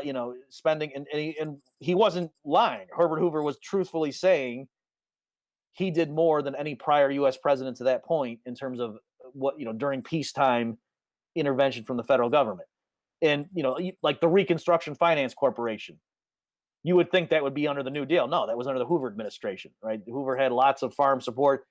He called in all the big businesses after the '29 crash and told them don't cut your wage rates, because Hoover had this theory that what happens in a depression is prices fall, then businesses lay off workers. Now people don't have wages, so prices fall more, and it's a vicious. So he thought we'll nip it in the bud. If you don't lay off workers, wages won't fall. The workers will still have money to spend, and so they'll prop up prices, and we'll just nip it. And no, that was a disaster. That meant as prices were collapsing, workers were getting artificially more expensive, right? Because their wage rate stayed stuck, and as prices are falling, that made them relatively more expensive. So that's why unemployment went up so much, right? So in any event, yeah, what you're saying is true. And that's how a lot of people looked at it, and they thought we tried the market economy and it just failed miserably. We got to do something else. But I'm saying in reality, and also too, what the Fed did, the Fed slashed interest rates to record low levels in the early 30s. So the deficit. Hoover had big deficits. He tried that, and then he kind of chickened out and raised taxes ridiculously in 1932. Okay, so no, say what you will about him, but Herbert Hoover was not laissez-faire. He was like the New Deal light. And even one of FDR's lieutenants, the guy, I forget the guy's name now, like in 1938, was reminiscing and said something like, yeah, during the 32 campaign, right? So Herbert Hoover running for re-election 1932 against FDR, he was saying we never would have admitted it at the time, but a lot of what we later did in the New Deal, the prototype was in the Hoover administration, and we just kind of extended it. And so in a couple minutes, basically like 2 or 3 minutes, we're going to open up the questions for chat to ask. And I just have one more final thing to ask you. And once again, thanks for coming on, taking time out of your day. I really appreciate it. This is great conversation. It's always great for me to learn from, especially people who know a lot and what they specialize in. So this is great. I really thank you for that. Oh, well, thanks. I'm glad to do it, and this is fun for me too because we're getting into stuff that I don't. This isn't like a quick radio hit. So I guess my final question will be, so what shortcomings, if any, do you think the Austrian School of Economics, what would they benefit from taking into account more? Has there been recent developments, I don't know, in science or philosophy or anything like that that they can incorporate more? Do you see any weak spots, or do you think it's a pretty solid uh, theory and it's pretty much good to go? Okay, great question. So in the standard sort of like canonical Austrian text, like the Human Action by Ludwig von Mises or Man, Economy, and State by Murray Rothbard, there's not um, there's not a great treatment of like international trade and currency flows, stuff like that. So like I worked for Arthur Laffer, his firm, for a while, and so he was trained in the Chicago School approach, and he had some stuff like with Robert Mundell. And I'm just saying my understanding right now of current account deficits and what happens to how does the dollar's exchange rate against the euro change if there's trade deficits between Europe and the United States, that kind of stuff. I didn't learn that from the Austrians. I learned that from reading Laffer's stuff, who was channeling this guy Robert Mundell. So that's just one example. So it's not that anything that you'll see in Human Action or Man, Economy, and State about trade deficits is wrong. It's just they didn't really analyze that stuff too much. Like I said, my own understanding, I gained more from other places. Also, there's a lot of stuff in what's called public choice economics, like a lot of insights in that school in terms of just how bureaucracies function and just the way to understand the incentives and how that works and how government agencies operate. Again, not that anything an Austrian says is wrong, but just there's a lot of insights I think in the public choice school that Austrians could benefit from incorporating into their work. I guess so. Like I said, I mentioned to you before, I got the price inflation stuff wrong. So I right now, I'm not sure exactly how to model that stuff or the right way to think about it. Because in one respect, it's like, wow, the quantity of dollars, however you measure it, went up pretty rapidly from 2008 onward. And so ex post, I can explain and say, oh, well, the demand to hold dollars went up too.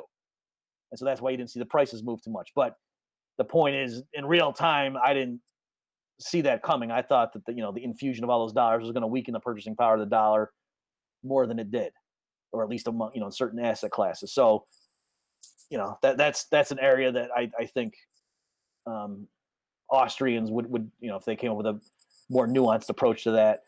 And the last thing I'll mention is with financial markets. Again, it's not that anything the Austrians say right now that I've seen is wrong, but I think just understanding that more, just like call and put options and things like that. It's just sophisticated things in modern finance that the older books don't, they didn't dwell too much on, partly because they weren't as developed back then. And that's an area too, I should just say, where I think the Austrian approach is much more fruitful, right? Because like in standard models of finance, they just have like a no arbitrage condition. They don't have like general equilibrium. It's not even clear what that would mean in a market where people are trading. The guys getting rid of shares of stock, it's because they think the company's not as valuable as the people who are buying the share. You know what I mean? So it'd be kind of weird to say, what about a world where everybody has the same vision of the future? It's not even clear what would go on in the stock market in that world. So I'm saying the Austrian approach to disequilibrium, I think, is much more conducive to handling financial markets. All right, excellent. This is great. So with that, guys, that's going to conclude our main interview portion, and we're going to go in for the next 27 minutes or so. We'll be ending at 10:30 Eastern Standard Time. We're going to get some questions from the audience. So I got a bunch of them here. We're going to try and do our best to get to as many as possible. you guys think of anything as we're talking, don't feel afraid to write it down. All right, so first question. Even though a degree in economics can be had from pretty much any mid-size or large education institution, what are some good schools that you would recommend to specifically attain a degree in Austrian economics? Okay, so I'll be biased and mention Texas, the Free Market Institute at Texas Tech. So I taught there for several years. Ben Powell is the one who runs that program, so that's a great place to go, particularly if you're into what's called anarcho-capitalism, right? Like so, extreme free market, privatize everything, even the police and the military. That's an area where you could go and do research on that. Another obvious choice would be George Mason University. So the benefit of those two is you could go and get a PhD. So if what the person's asking, if he just means like a bachelor's degree, there's a lot more places. Hillsdale College is where I went, still great. Grove City is a place. I think Walter Block is still at Loyola College. So there, if the person wants, you can get in touch with me, or if Walter Block literally has a whole compendium of just showing right now, at any given moment, where are all the schools with like programs, or there's one faculty member who's Austrian friendly, that kind of stuff. All right, great. Welcome everyone who's just joining us. We got hosted by another streamer. I'm really important. Thanks for this host. We have 44 extra viewers. You guys were at a question and answer period right now. You kind of missed like the main gist of it, but if you have something you'd like to ask an Austrian economist, or I guess you could say more libertarian politically, however you want to think about it. Not that those things are conflated. Kind of did a botched job there, but anyway, I'm just getting through the questions. Anyway, um, I generally agree with free market economists, but I feel they are lacking good solutions for income inequality and man-made climate change. What would you suggest to rectify these issues? Do you recognize them as an issue? Okay, so I've actually done a lot of work on this stuff, and maybe that's why the person's asking this question. Um, so the classic work on, let's call it environmental economics, is Rothbard's. If you just Google Murray Rothbard air pollution law, you'll definitely get the article. So he wrote, it's a long essay. It's like 40 pages. And so this is kind of like the standard libertarian approach. So it's true that in practice, a lot of libertarians are very skeptical of quote environmental regulations, but that's not because actually they're pro big business and they don't care about the environment. Rather, that the more nuanced position is to say they're for property rights. And so, and actually, historically, the idea was, oh, if a factory's dumping chemicals in the river, well, they're violating the property rights of the people who live downstream, and under the common law, those people could have gone and gotten an injunction. And it was actually, government intervention in the early 1900s, I guess, that sort of overturned that, because it was viewed as, oh, if we had every little, grandma coming up and going to court, how are we going to innovate? How are we going to advance in the industrial revolution and grow to be a big economy like like everybody else in the world, if we have all these complainers, hobbling business left and right? So that was, that's kind of the approach Rothbard takes there. So it's, what's the problem with cutting down trees? If there's deforestation, well, it's because the trees are actually owned by the government, and the government doesn't have the right incentives to maintain the capital value of the land. If the forests are privately owned, nobody worries about, cows aren't on the endangered species list because farmers own them, and they wouldn't get rid of all the cows. That would be stupid, right? And so it's things that are unowned or owned by the government that are always in trouble. So that's kind of the main thing with climate change in particular. It's I think a lot of that stuff is overblown. So even just using like mainstream stuff like William Nordhaus's work, these goals that the UN's putting out, like 1.5 C degrees of warming is the cap, for the Paris Agreement and stuff, or at least the goal. That it's hard to justify that. Like standard models, again, like William Nordhaus's stuff won the Nobel Prize. That's ludicrous. Like it would be better for governments to do nothing than to try to limit the world to 1.5 C of warming. So just to give you an example of how this isn't just an Austrian point, like there's even standard economics. A lot of these proposals don't pass a cost benefit test. So last thing I'll say. So yeah, I think there's a lot of alarmism. So I'm not saying it's a hoax like Trump says, but I think a lot of the stuff is really exaggerated. And the problem is people who are for government intervention in the name of fighting climate change, they can say anything. Like some of these Democratic candidates, can say stuff like, "Oh, we have 12 years to act, or else we're doomed." No, that's not. I know what the UN document said that Alexandria Ocasio-Cortez is thinking of and why she said that, but that's not actually what it. That's not a correct interpretation of what it said. Or people saying, "Oh, all living things on Earth could be wiped out." No, that's crazy talk. So that's the problem there. And I think ultimately, if there really is a problem, that some form of geoengineering is going to be the answer, like making trees that absorb more carbon, or um, building machines that just suck the CO2 out of the atmosphere, stuff like they're working on these things now. I don't think a political solution is going to do it, just because to get all the governments of the world to do something, I think is a fool's errand. I got a couple of banking questions here. One would be, as a compromise to fractional reserve banking, what if we made it opt in by allowing the customer to choose their own reserve ratio of their savings and the rest to be used for lending by the bank? What kind of effect do you think this would have on the market? Okay, yeah. So this is, I mean, this is what's the fractional reserve banking debate. So yeah, what I think would happen if you had a genuine free market and there wasn't, because just to let listeners know some of the problem, the way this debate goes is the proponents of fractional reserve banking who say, yeah, banks can just keep a small percentage of the checking account in the vault and lend the rest out, and that's fine. Um, th- their opponents are those who say, no, if it's really a checking account, it should be 100% reserve. And so if you think you have $100 in your checking account, the bank should have $100 in cash in the vault to back that up. And otherwise, it leads to problems. And and so the proponents of fractional reserve banking will say, well, nothing's stopping banks from offering those policies right now, and customers don't want them, right? They want to earn interest on their checking account. And so I'm saying the flaw with that is there's FDIC, the Federal Reserve is there to be a lender of last resort. So that's not really a free and open market. Like if a bank gets in trouble and gets caught with its pants down, the government is there to rescue them. So it's not clear what would happen. But I'm saying in a genuine free market without the government, propping one side up, I think, yeah, that there would be some genuine 100% reserve checking account balances. And then there would be some hybrid thing of like really short term loans, basically, that you were giving, that you were like making very short term loans that you kept rolling over.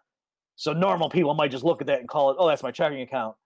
But I think legally speaking, it would be a distinct animal, and it would be you were just kept making really short term loans.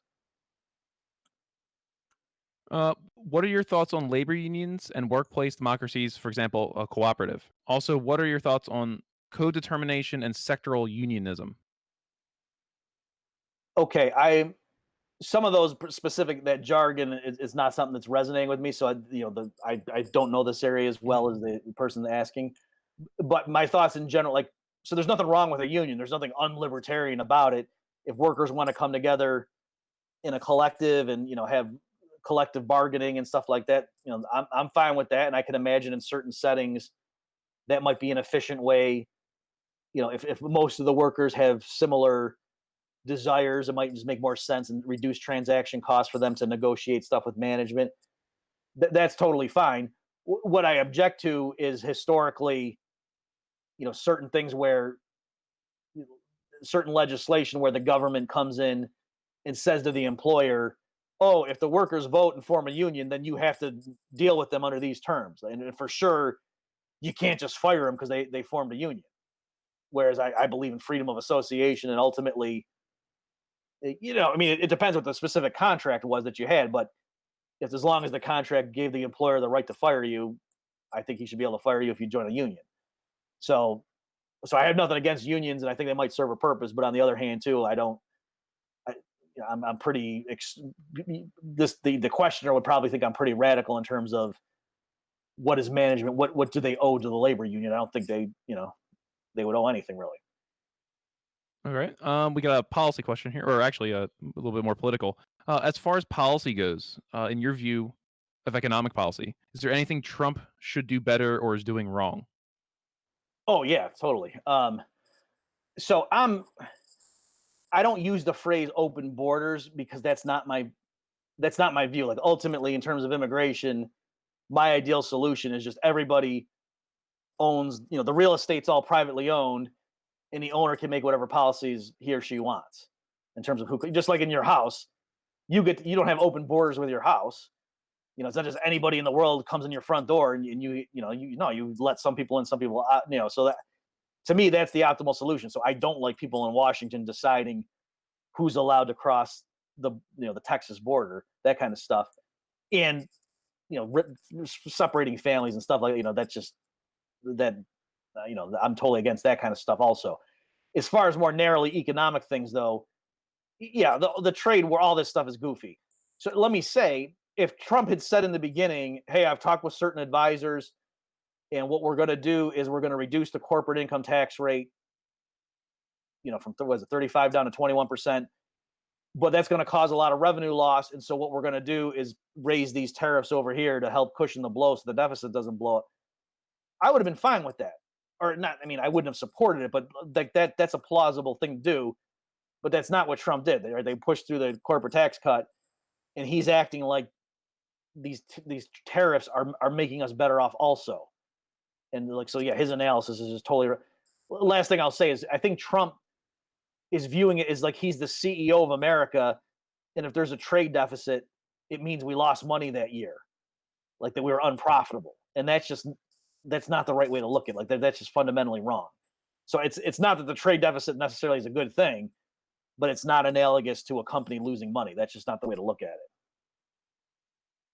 All right, I got a couple more. I mean, are you okay? Or kind of throwing these at you really fast? Yeah, I'll try to speed up too, just so we get Oh through no, more of them. yeah, Yeah. okay. In Austrian economics, if all value is subjective, how do you accurately measure anything in the economy? Okay. Well, so when we say value is subjective, we mean the value in that sense means like what do you personally get from, what's your evaluation of the object. So for example, if if you see somebody trade $10 for a six pack at the gas station or convenience store, we can say, oh, the purchaser, he valued the six pack more than the $10, and the owner valued the $10 more than the six pack. That's got to be true. What's objective about that is, oh, the market price in that transaction was that six pack sold for $10. So that's objective. You can't just say, oh, it sold for $8. No, that would be a false statement. So I don't know if that's answering the person. So we explain as economists market transactions ultimately by people's subjective motivations and preferences, which we can't directly observe. But there's a lot of objective things that happen because of that. Like, prices are objective, and GDP, putting aside measurement issues, I mean, that's an objective thing that you could go out and quantify. All right. What are your thoughts on low probability, high impact systems? So, like a black swan, Yep. environmental or meteor impact, for example, and the ability for markets to handle them. So, like a big disaster. How Sure. could the market? Yeah. And so here, like, I don't know if this is what's motivating it, but the guy Martin Weitzman, who just recently died, that was one of his major contributions to environmental economics. Is he was doing, and he was like a high powered math guy, looking at so if it's not a Gaussian distribution, if it's not like a bell curve, if the tails of the distribution are fat, it's like, oh, yeah, the chance of temperatures rising to 11 degrees Fahrenheit is pretty small, but it's not so small that we can just assume it away, and that kind of stuff. Um, so in general, I think that the market economy is the best social institution humans have for dealing with all these types of things. So financial markets are very sophisticated. You have, like if it comes to something like, oh, gee, farmers are planting wheat and they want to sell wheat in the future, and then the bakers want to, buy the wheat and lock those prices in, and they have futures markets, and they have forward contracts and stuff like that to try to reduce the uncertainty involved and to have people just focus on what they want to focus on and let other people bear the risk, things like that. So, and also too, the idea that, oh, the way we're going to deal with this thing that's going to really bite us in 50 years, that's going to take a lot of present pain and sacrifice, but we'll be glad we did that 50 years from now. I can't believe people think the way to deal with that kind of a problem is to turn over the political process.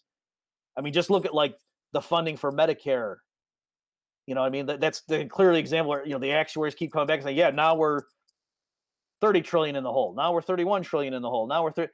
And every, politician running for office is going to reform entitlement spending. And they never do because it's too politically unpopular. It's easier just to kick the can down the road. So as I said before, I personally think a lot of the alarmism over like, climate change issues is overblown and exaggerated.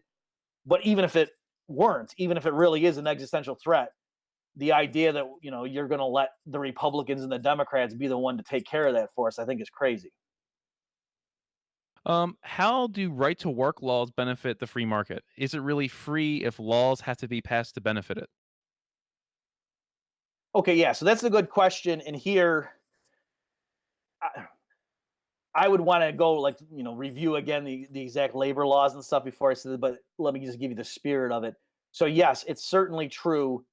Just like I was saying before, that if in an ideal laissez-faire environment, an employer, unless he's signed contracts saying otherwise, he doesn't have to hire people if all the workers unionize, he has the right to let them all go and to bring in new workers, who aren't in the union.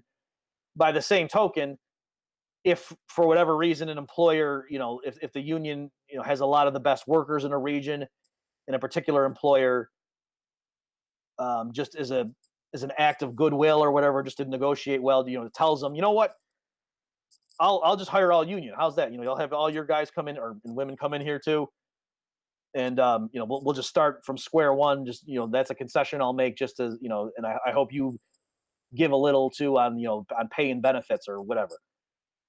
That's fine too, right? So yeah, if the government then came in and said the only labor regulation we're going to have is a closed shop is illegal, then I would oppose that as a libertarian. I would say, no, why are you restricting the freedom of contract and the freedom of business owners to do whatever they want? Right? You're infringing on the right of the employer to, if he wants to have a union shop, for example, why not? Why can't he have a union shop? But the problem though is, and why one could argue that these so-called right to work laws are actually a move towards freedom and towards a free market, is because they're in the context of all this existing federal labor legislation that kind of shackles the firm and makes them jump through all these hoops once there's a union that comes in. So it's kind of like a second best thing. Like, given that there's all these other labor regulations, if the state then passes a right to work thing, those two put together might be closer to a free market than if you took away the right to work legislation. But I totally get, in a vacuum, right to work legislation is an aberration, and that's government interference with business. I'm gonna go combine a couple here because I saw a few of these topics come up. Is there anything that how does the Austrian school or schools of thought similar to them? How do they view the fact that automation may one day displace a lot of people? I mean, is it a problem for them? Would they prescribe something like universal basic income, or would that be antithetical to a policy prescription from this view of economics? Okay.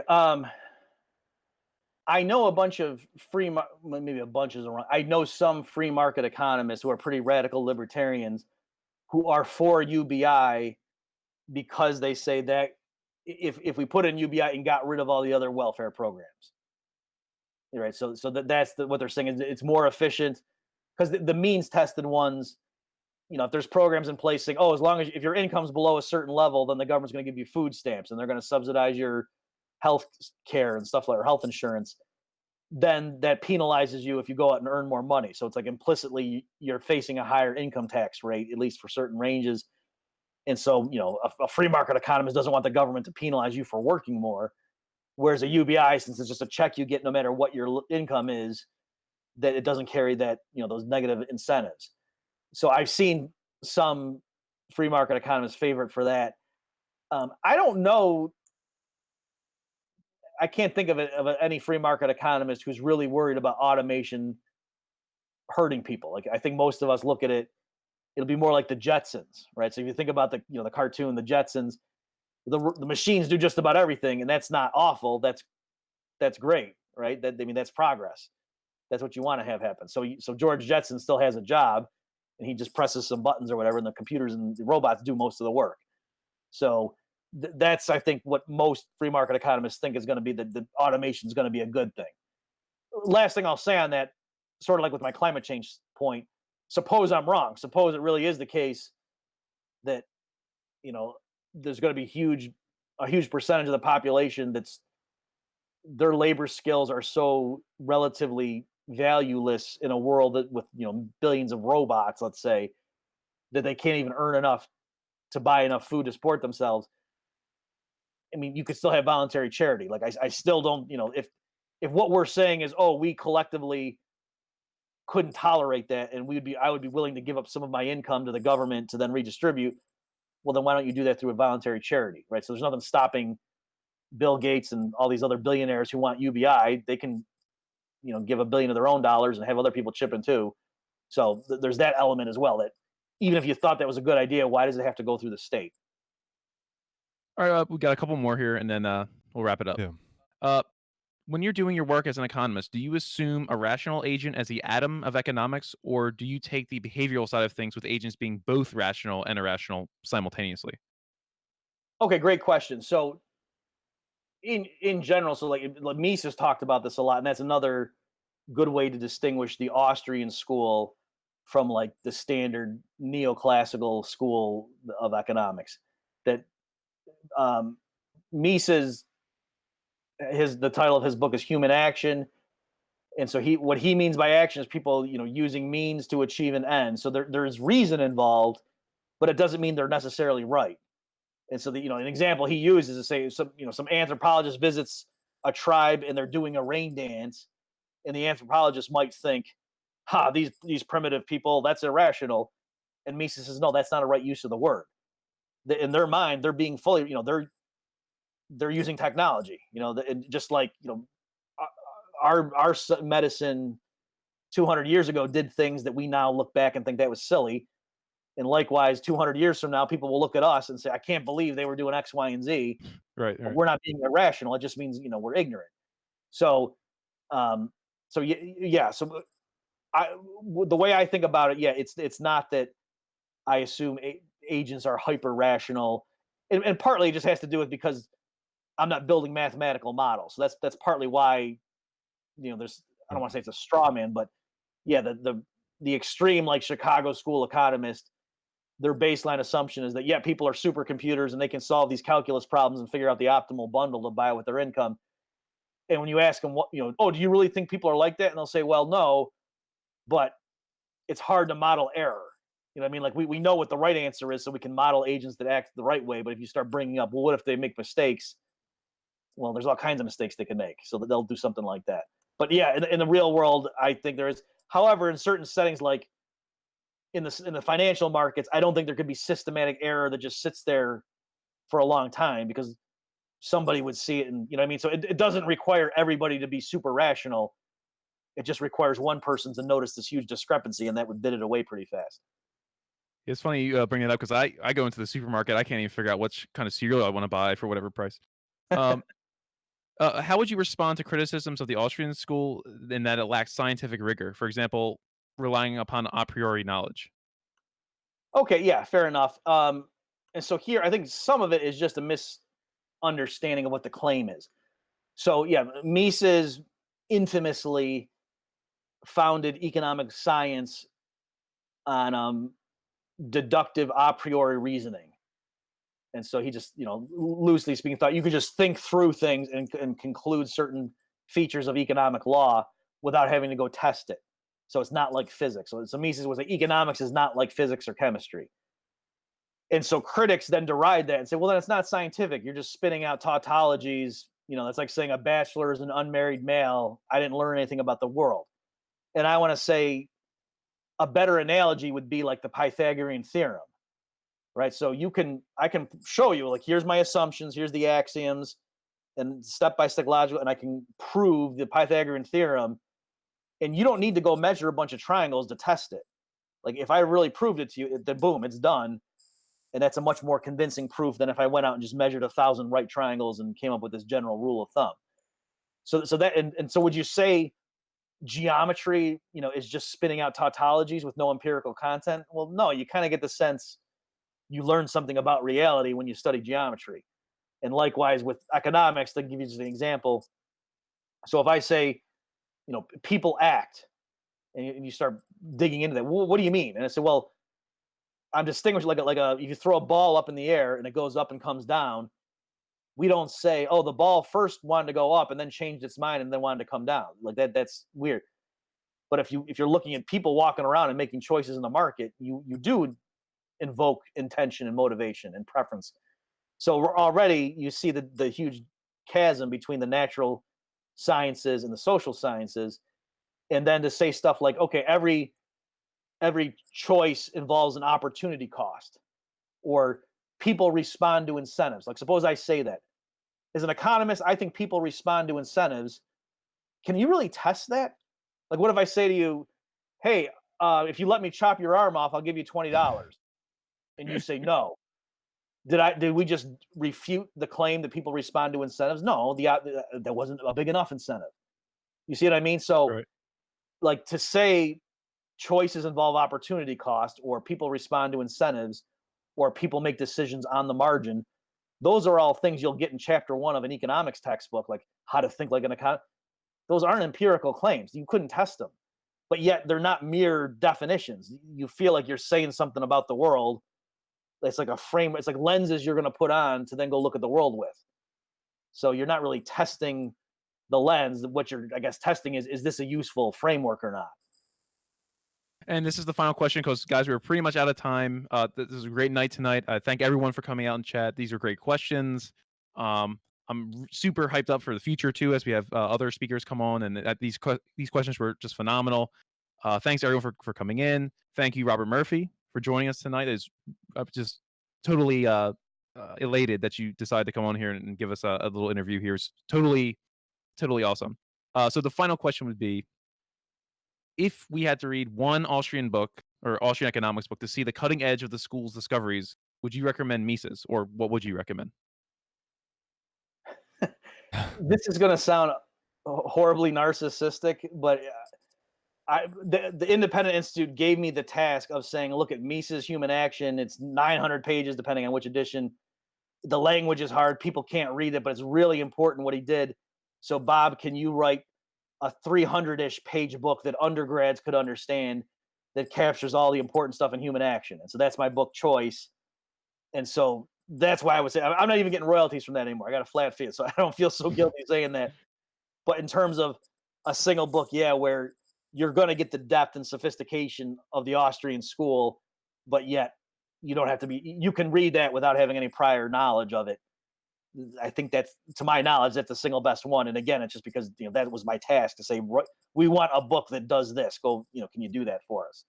So I think I would have to pick, if you want a shorter read, just to see Murray Rothbard's What Has Government Done to Our Money? So that's more of like a pamphlet to see the Austrian, or at least Murray Rothbard was an Austrian economist, to see his take on money and banking and the Austrian business cycle theory, if you want to just put your toe in the water. So my book, though, was like 300-ish pages.